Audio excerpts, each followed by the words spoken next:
bienvenida, es justo y necesario, a mis dos grandes compañeros periodistas aquí en Sin Censura, al queridísimo Francisco Paco Cruz, escritor y periodista, y al editor de La Jornada Sin Fronteras y gran corresponsal de guerra, Jaime Hernández. Los saludo con mucho gusto, compañeros, y bueno, pues tendríamos que empezar con el túnel, tendríamos que empezar con la cueva de la maldad y la corrupción, tendríamos que empezar con el búnker de Genaro García Luna, que hoy fue exhibido ante todos los mexicanos. Saludo, Paco, con mucho gusto. Ahora vamos con Jaime. Toño, ¿cómo estás? Buenas tardes, justamente ahora, fíjate, Jaime, buenas tardes también. Mira, Toño, sí, es interesante porque yo recuerdo cuando vi los planos de aquel búnker, los conozco bastante bien, vi el presupuesto, vi las proyecciones y todo. Inicialmente me habían dicho que costaba $100 millones inicial, pero luego ya documentado, y es lo que publicó en El Señor de la Muerte.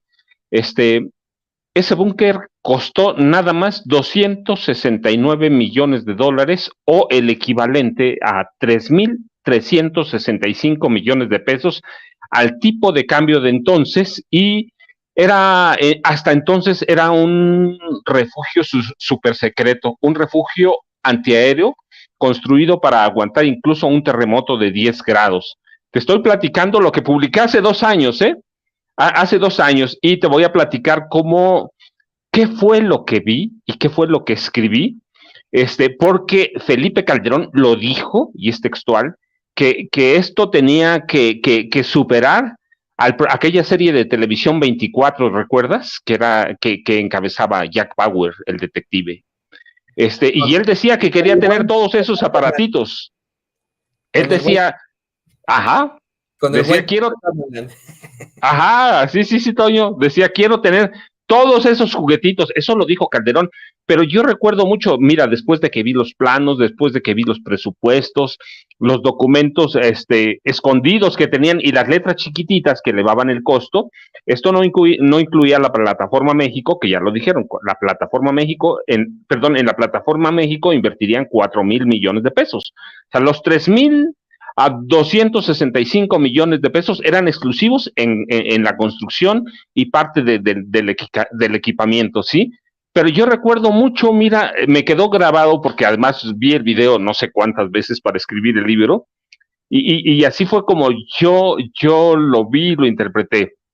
Calderón apareció en la televisión de Estados Unidos como un niño que presume su juguete nuevo.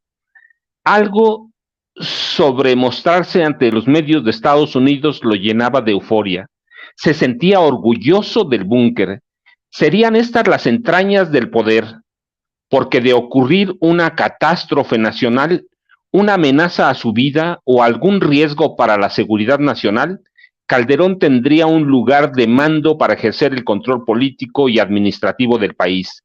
El presidente dispondría del apoyo de cerca de 2,000 personas que trabajaban por turnos las 24 horas del día y tendría al alcance analistas de investigación, además de un ejército bien capacitado de ingenieros, psicólogos y abogados. El mando de la nación estaría asegurado a través de videoconferencias o llamadas codificadas. Todo eso por 3,265 millones de pesos. Así es. Tú ya lo habías planteado con mucha antelación.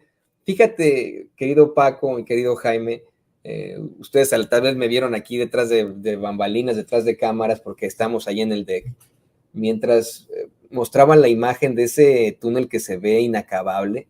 Yo me cuestionaba con mucha indignación cuánto gastaron en esta obra estúpida, y me ponía a pensar en pues esos niños que corren descalzos en San Cristóbal de las Casas, Chiapas, por ejemplo, con el frío que hace ahí.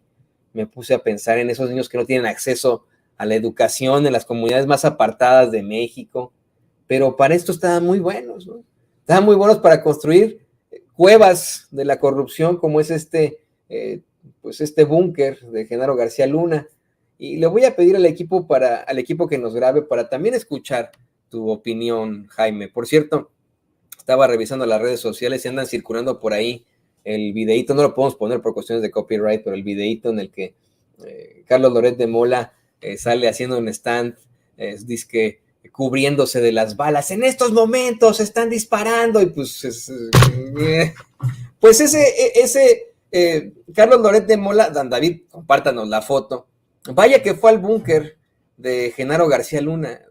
Vaya que estuvo con él, vaya que lo apapachó, vaya que hizo montajes con él. Miren nada más estas imágenes. Hasta el cuellito se le salió de la camisa de lo serio que estaba Carlos Loret de Mola, de lo impresionado que estaba con el búnker, querido Jaime. Yo creo que esta foto demuestra hasta qué punto Carlos Loret de Mola se convirtió en el cronista preferido del narcorrégimen calderonista. Era el cronista que invitaban a todas partes, al búnker.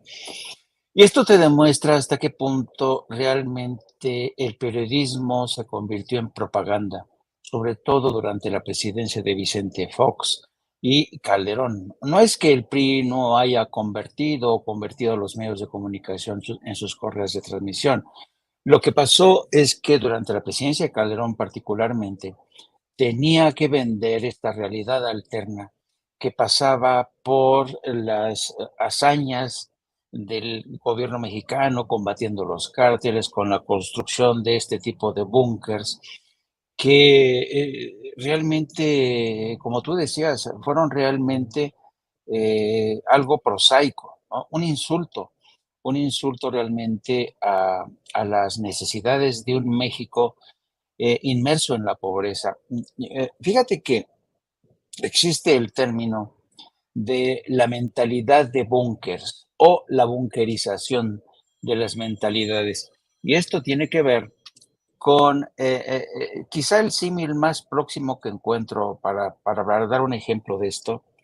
Está, por ejemplo, en la red de búnkers que, por ejemplo, en Corea del Norte ha construido, edificado desde hace ya más de medio siglo el régimen norcoreano, desde el padre Kim Jong hasta, ¿no? hasta el hijo, ¿no? Prosigue con esta cultura basada en la paranoia de que un día van a atacarlos con armamento nuclear, algo bastante improbable en el caso de México, ¿no? Pero la mentalidad de búnker tiene que ver mucho con la inseguridad, con la inseguridad de gobernantes que creen que siempre van a estar asediados no por bandas de criminales, no por un ejército que va con capacidades nucleares, no. Generalmente este tipo de mentalidades de búnker responden a las inseguridades de un gobernante de que tienen inseguridades de un sistema democrático que les pide transparencia y rendición de cuentas, y además para medios, para un poder político que le tiene realmente, le tiene miedo a los medios de comunicación, ¿no? Entonces, esta mentalidad de búnker la vemos aquí, cómo se materializa bajo la presidencia de Calderón. Ese pasillo me recordó justamente estos búnkers que trazan, a veces llegan hasta la frontera entre Corea, en la frontera de Corea del Norte con Corea del Sur. Y claro, allá tiene sentido, pues claro, porque siempre han estado bajo la amenaza de una confrontación Corea del Norte y Corea del Sur. Pero a mí, ¿quién coño va a venir a atacar al señor Genaro García Luna o a Felipe Calderón? Mira de qué le sirvió este búnker. Hoy se encuentra encarcelado en un centro penitenciario de Nueva York antes de que se conozca su sentencia el próximo 27 de junio. ¿De qué le sirvió el búnker al señor Genaro García Luna?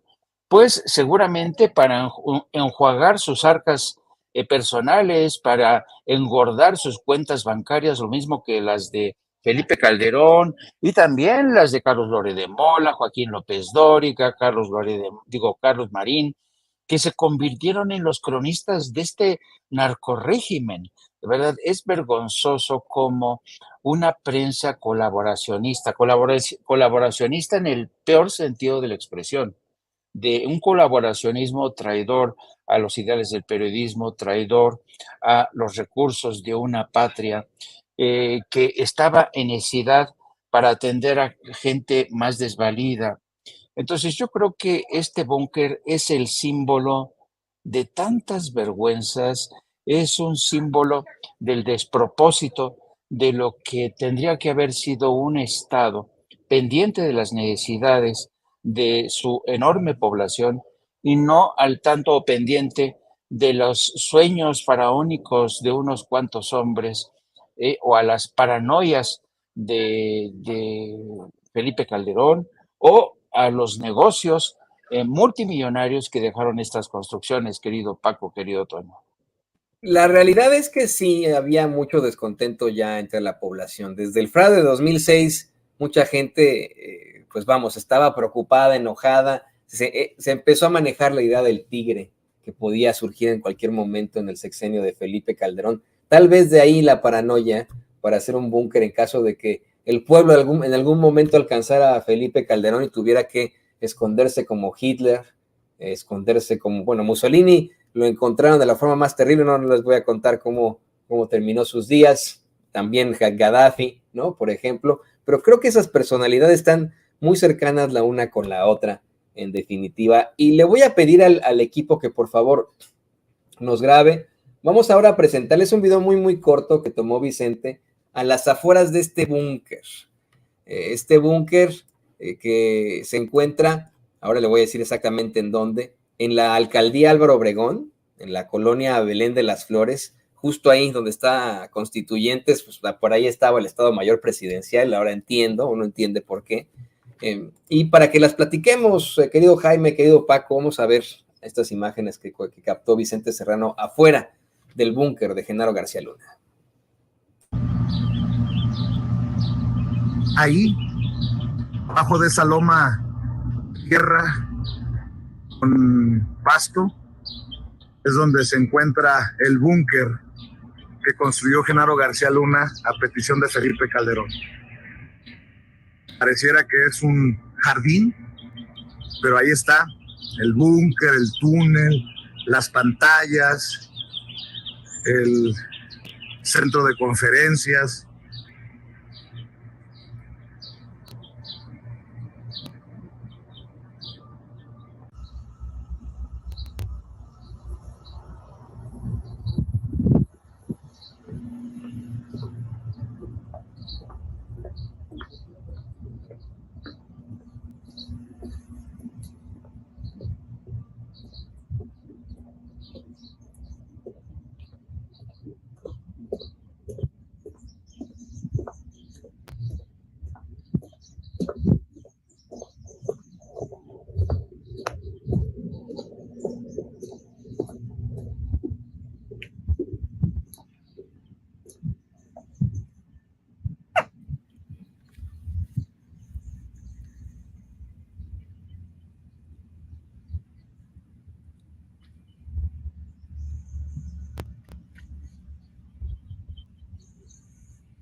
Y se ha planteado una y otra vez cómo es que este búnker tiene fáciles accesos desde Los Pinos, desde el mismo centro histórico, en caso de cualquier tipo de contingencia. Ya nos lo va a explicar Paco Cruz en unos momentos más.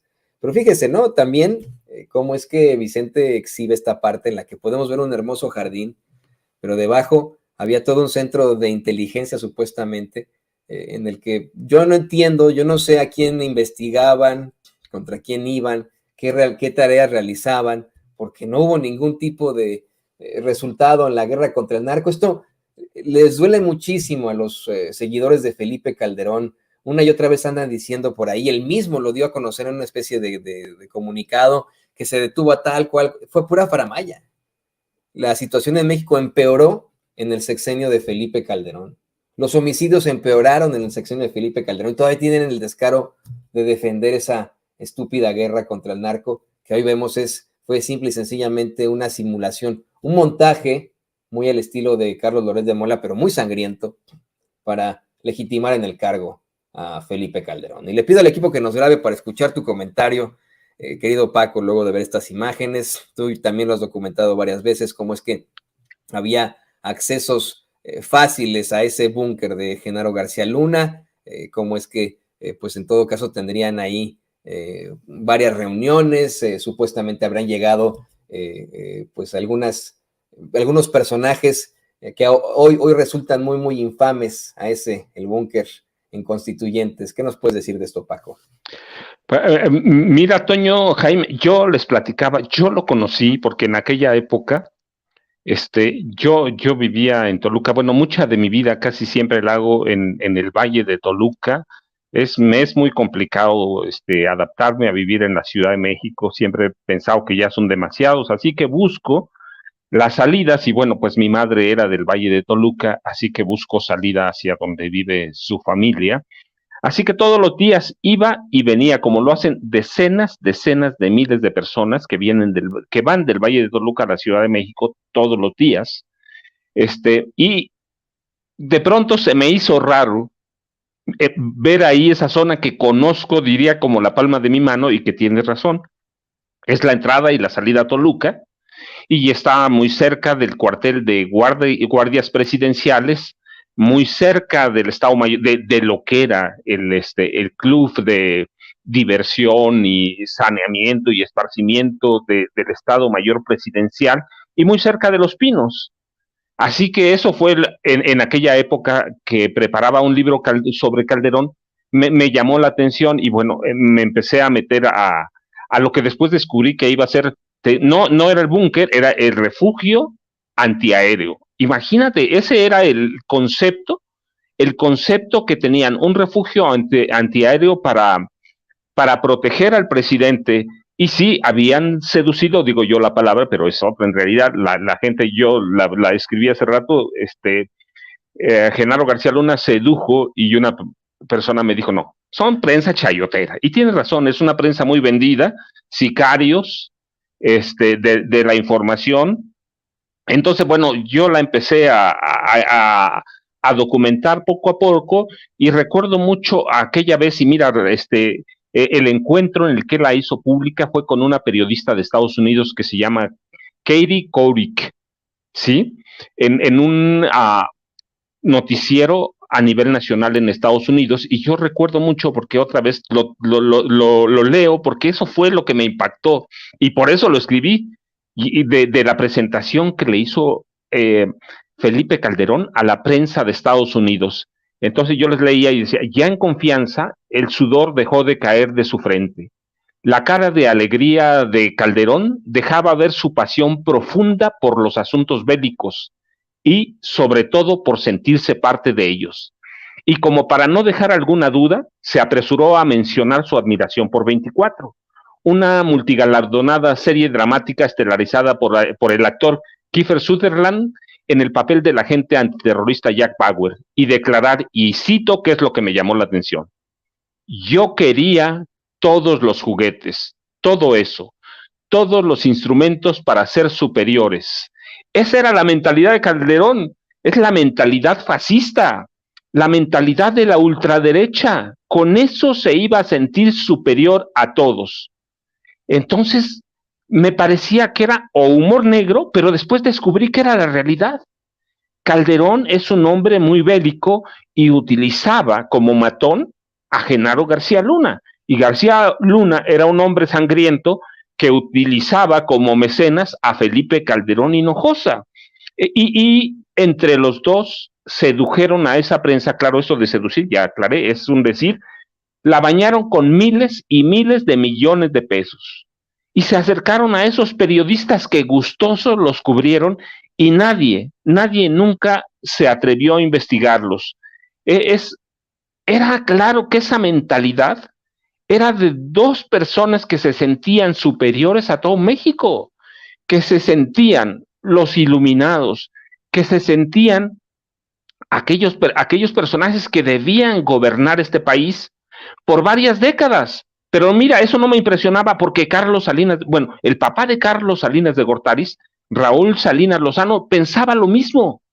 En el 58, Raúl Salinas Lozano descubrió que su familia era la iluminada y que el apellido Salinas estaba predestinado a gobernar este país por varias décadas. Cuando llegó Carlos Salinas de Gortari a la presidencia, que por fin llegamos. Y Carlos Salinas de Gortari lo que hizo fue eso, imponer un sistema de gobierno o adaptarlo, porque en realidad el que lo impuso fue Miguel de la Madrid Hurtado, adaptarlo muy bien, retomarlo e impulsar una generación de políticos que están todavía bajo su control, como Felipe Calderón Hinojosa. Peña Nieto también es parte de esa generación, aunque Peña Nieto después se peleó con él por otras razones, pero esa era la mentalidad grandiosa, una mentalidad de criminales que tienen miedo de algo. ¿A qué tenía miedo? ¿A una guerra con Venezuela, con Guatemala? ¿A una guerra con Belice? ¿O en definitiva tenía miedo a que lo atacaran sus socios de los cárteles del narcotráfico o socios de los capos de las organizaciones del crimen organizado? Pero yo no veo otra mentalidad más fascista que esa. Ese es el símbolo claro del fascismo mexicano, Toño y Jaime. Y qué infantil, ¿no? Qué infantil de Felipe Calderón de querer tener todos estos juguetes, de tener esta actitud, de construir un búnker que no servía pero para absolutamente algo. De verdad, no había ni siquiera malas relaciones con Estados Unidos. Y algo que me menciona Vicente Serrano en estos momentos es, pinche Calderón, no construyó la refinería, pero se armó de un búnker, ¿no? Imagínense. Dejó Hospitales Cascarón, pero tenía su túnel. Tiene toda la razón, ¿no? Imagínense. Yo quiero insistir con esto porque ya sé que ya platicamos cómo es que es desafortunado ver esta gran tecnología, estos juguetes, como le llamaba Felipe Calderón, cuando pues tenemos un pueblo que sufre.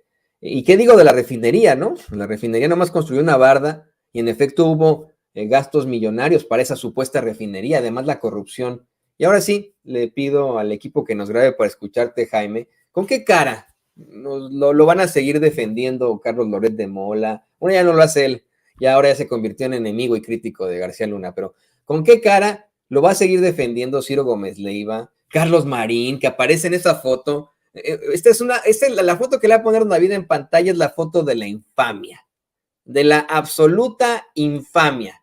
La foto en la que sale Carlos Marín, Enrique Peña Nieto y Genaro García Luna. Es la foto de la infamia.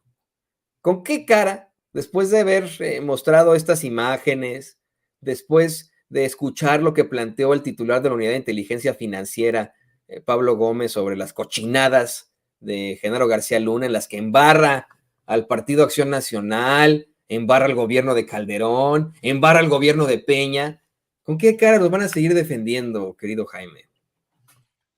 Pues yo creo que hay que entender la mentalidad de este tipo de personajes como López Dóriga, como Carlos Marín, como Ciro Gómez Leiva. Más que periodistas, hay que decirlo, eran propagandistas. Propagandistas al servicio de un proyecto, y el proyecto se llamaba engrandecer una presidencia que había llegado al poder vía fraude, ¿no? Pero voy a tratar de explicarlo desde otro ángulo. A mí me encantó, de veras que a veces el maestro Paco Cruz encantó ese párrafo que escribió, recordando, y yo también me acuerdo cuando Calderón habla con Katie Couric, que era una de las presentadoras y estrellas de aquella época, y cuando hablaba y citaba el tema de los juguetitos. Yo también quiero esos juguetitos. Mira, esa entrevista con Katie Couric tenía un propósito bastante claro. Demostrarle a Estados Unidos que el dinero que de alguna manera estaba recibiendo México vía Iniciativa Mérida, que era una porquería, o sea, los recursos que se aprobaron bajo la Iniciativa Mérida en el primer tramo no alcanzaron realmente, no habrían alcanzado para ese pinche búnker, ¿no? Sí compraron, y además eran préstamos para que Estados Unidos le vendiera y México comprara helicópteros artillados, armamento militar para atizar una guerra abierta. Bueno, el caso es que de alguna manera el público estadounidense, cuando veía estas imágenes de un gobierno como el de Calderón con un búnker de esta calibre, decían, wow, mira, nuestros recursos te están funcionando, están trabajando, qué buen presidente, ya tiene un pinche búnker ahí para compartir. Porque en la mentalidad de los gringos, que realmente los estadounidenses, pocos estadounidenses realmente conocen bien México, ¿no? Entonces, en la mentalidad de muchos mexicanos, de los muchos estadounidenses decían, no, pobre gobierno de Calderón, está asediado, mira, han construido un búnker para enfrentarse a los bad hombres, ¿no?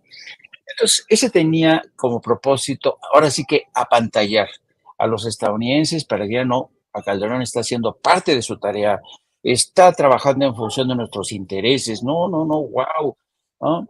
Y entonces esa tenía la intención. Y los periodistas, por supuesto, tenían la labor de sumarse a esta orquesta de propaganda para decir, no, qué chingones, nadie me ha explicado hasta, y el propio maestro Paco Cruz eh, ha dicho, bueno, yo cuando pasaba ahí, bueno, ¿de qué se trata esto? ¿Un búnker de qué? ¿Contra ataques nucleares? O contra qué?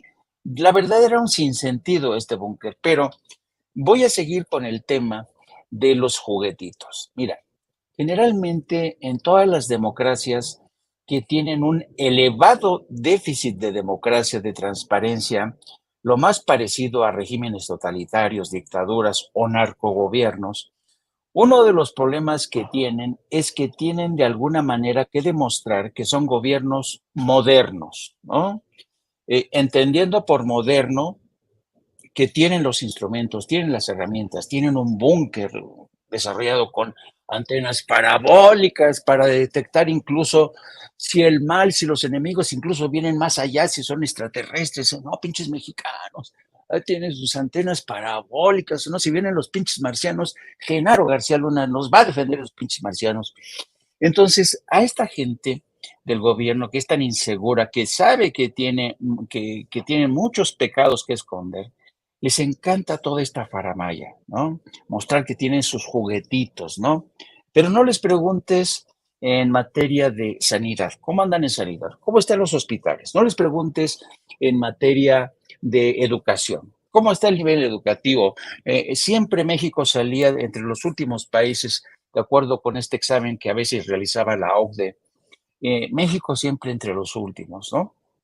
Y yo recuerdo muchísimo, a lo mejor esta experiencia como metáfora me sirva para tratar de explicar lo que estoy tratando de transmitir. Yo recuerdo que yo viví cerca casi de un año en los Emiratos Árabes porque anduve cubriendo durante más de un año la famosa guerra del Golfo que tardó mucho tiempo, ¿no? Y una de las cosas que más me sorprendía en países como Arabia Saudita, como los Emiratos del Golfo, Dubái, era que estos países tú podías coincidir en un semáforo con un Ferrari o un Lamborghini y un dromedario, un camello, ¿no? Y entonces decías, ah, ¿cómo? O sea, en un alto puedo coincidir con un camello y un Lamborghini. Y claro, los juguetitos eran los Lamborghinis, los juguetitos, si tú vas a Dubái, son los edificios fantásticos, ¿no? Que se levantan. En Arabia Saudita igual, hay una riqueza que tú dices, pero ¿de dónde sale tanto dinero? Y sin embargo, en Arabia Saudita es un país donde los derechos de las mujeres están jodidos, ¿no? Tienes a un líder de facto, Mohammed bin Salman, que mandó a asesinar al periodista Khashoggi, Jamal Khashoggi, lo descuartizaron en un consulado de Arabia Saudita en Estambul. Es decir, son gobiernos antidemocráticos, corruptos, pero tienen sus juguetitos. Tienen todos sus juguetitos, son aliados de Estados Unidos. Arabia Saudita es aliada de Estados Unidos. ¿Por qué? Porque le ayuda enviando armamento a Yemen para terminar con esos revoltosos de los señores que son chiitas, ¿no? Entonces, a eso me refiero. Durante la presidencia de Felipe Calderón, sí, tuvieron un chingo de juguetitos, helicópteros artillados, un búnker, pero ¿cuántos muertos hubo? Más de 120,000 muertos. ¿Cuántas escuelas se construyeron? ¿Cuántos hospitales? Que no fueran el cascajo, que no fueran solamente, ¿sabes?, la fachada. ¿Cuántos hospitales? Yo me acuerdo que Felipe Calderón, de una de las cosas que más presumía cuando salía al extranjero, es de la guerra que libraba contra los cárteles de la droga y se apoyaba mucho se respaldaba mucho, no solamente en la prensa nacional, sino que cabildeaba, dedicaba mucho dinero para cabildear en el Washington Post, en el New York Times, para que tuvieran una imagen de un México moderno, que no le tenía miedo a los cárteles de la droga. Y sin embargo, hoy, casi, ¿cuánto tiempo después? Tenemos al principal hombre que encabezó esa lucha contra el narco, acusado por sus vínculos con el narco. Y no solamente eso, nos topamos con un búnker que ¿para qué sirve? Digo, ¿para qué sirve? ¿Y qué utilidad tiene hoy ese búnker que se mamó casi 3,000 millones de pesos? Yo no sé, y francamente a mí ya me resulta insultante que ese gobierno siga defendiendo su legado, y aún más me resulta realmente sorprendente que haya periodistas que no entiendan que esa inversión multimillonaria que supuso derroche, enriquecimiento ilícito de funcionarios que se fueron a esconder, que mandaron su capital a Estados Unidos, que se compraron residencias en Estados Unidos, que utilizaron paraísos fiscales, se enriquecieron los periodistas como Lore de Mola, como López Dóriga. A mí me resulta sorprendente que todavía haya estos periodistas que se vean en la necesidad de defender esas vergüenzas, esa tragedia de la cual ellos fueron también responsables. Así es, yo estoy en la misma tesitura, a mí me parece indignante. Yo no sé con qué cara no he visto todavía porque hemos estado en la absoluta friega en todo el día. Voy a revisar al rato qué dijo Ciro Gómez Leiva en sus espacios, pero no me puedo ni imaginar que pueda seguir defendiendo a su amigo Genaro García Luna. No lo puedo, pero miren, ni imaginar, y que además de todo lo niegue. Le niega una y otra vez a Epigmenio Ibarra que él defendiera o no a Genaro García Luna, pero lo hace abiertamente, lo vemos ahí, lo mismo con pues un personaje verdaderamente lamentable como es Carlos Marín. Y bueno, miren, yo creo que este tema da para muchísimo más y les voy a rogar, queridos compañeros, que por favor pues se mantengan con nosotros, que nos podamos ver más tarde en Sin Censura Nocturno con Vicente, para que analicemos más al respecto. Todavía queda pendiente analizar estas declaraciones de Pablo Gómez sobre el PAN, sobre cómo es que el PAN le transfirió más de 1 millón a una empresa de García Luna, cómo es que dice que una concreta relación financiera entre el PAN y una empresa de este sujeto, y ante el cuestionamiento que le hace Vicente a Pablo Gómez, le dice, bueno, pues mejor ventanilla equivocada, ve a preguntarles a los del PAN si son un narcopartido. Eso lo podemos analizar más adelante aquí en Sin Censura. Mientras tanto, permítanme, por favor, pedirles sus redes sociales, que nos compartan qué va por allá en sus programas en un ratito más. Querido Jaime, empezamos contigo en esto. Gracias, Toño. Gracias, Paco. Pues sí, los invito para que dentro de hora y media aproximadamente se sumen a nuestro canal de No Apto para Cínicos, donde vamos a hablar de esta respuesta bastante interesante del presidente a los congresistas republicanos que piden invadir México, después de que sobre todo el Pentágono y la Casa Blanca hablaron de la imposibilidad de que las peticiones de esos congresistas se hagan realidad. Vamos a hablar de este tema sobre todo, del búnker, y pues muchas gracias. Les pido que nos sigan también a través de nuestras redes sociales, @Jaime Journo, y también síganos también a través de la sección de la Jornada Sin Fronteras de nuestro gran periódico, donde hoy hablamos de la repatriación de decenas de niños que fueron encontrados en el estado de Veracruz por las autoridades del Instituto Nacional de Migración. Los gobiernos de México y Guatemala están realizando una repatriación ordenada de estos menores de edad que fueron hallados, como siempre suele suceder, en un tráiler abandonado. Hablamos de este tema, así es que los esperamos. Es un placer, como siempre, compartir este espacio con don Paco, un gran periodista, y contigo, querido Toño. Un abrazote a los dos. Gracias, querido Jaime. Paco, pues también compártanos, por favor, tus redes sociales. Toño, Jaime, antes de irme, nada más déjenme decirles, cuando García Luna siempre tuvo el sueño de ser J. Edgar Hoover, sí, pero cuando inauguraron el búnker, se sentía Elliot Ness, y decían, si Felipe Calderón es Jack Bauer, entonces García Luna es Elliot Ness, pero bueno, yo los dejo con eso y tiene razón Jaime, hay que ver aquellas declaraciones del presidente, que son contundentes, y la respuesta de anoche de la Casa Blanca que dice no podemos hacer eso, pues le da un palo seco a los congresistas republicanos, que son algunos nada más. Así que hay que analizarlo, pero ya saben, @Paco Cruz Jiménez en Twitter, Francisco Cruz Jiménez en Facebook. Un abrazo, Jaime, un abrazo, Toño. Ahí estamos al rato platicando. Y Juan Camilo Mourinho era Perry Mason, ¿no? Está muy buena la serie, por cierto, no se la pierdan, está buenísima esa nueva serie que sacaron. No, la viejita, que también estaba muy buena. De Perry Mason. La nueva, sí, por ahí la he visto ya. Pero muchas gracias, queridos compañeros, los veo al rato. Tengo al tango, pero los tiene usted, al queridísimo escritor y periodista Francisco Paco Cruz, y a nuestro querido compañero editor de La Jornada Sin Fronteras y corresponsal de guerra, Jaime Hernández, aquí en Sin Censura. Y le pido al equipo que nos grabe,